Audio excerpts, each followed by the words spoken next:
Quando um ninja retorna após anos de exílio, até mesmo um pequeno vilarejo sente o impacto de seu poder. Uma figura solitária surge, Sasuke, agora com apenas um braço, mas ainda possuindo o Sharingan e o Rinnegan. Sua primeira ação após anos de isolamento é investigar os responsáveis pelo ataque a Konoha. No vilarejo fronteiriço, um homem forte e uma menina confundem Sasuke com cúmplice dos inimigos, suspeitando dele de fabricar bombas humanas. Então, uma horda de soldados zumbificados surge, avançando como se nada pudesse detê-los. Sasuke não hesita.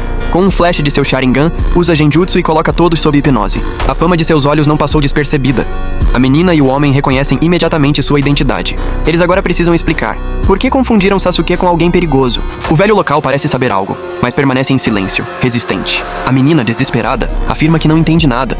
Eles só estavam sobrevivendo.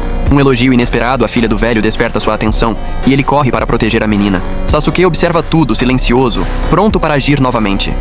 Mas será que este vilarejo pequeno está pronto para enfrentar o poder que retornou do exílio?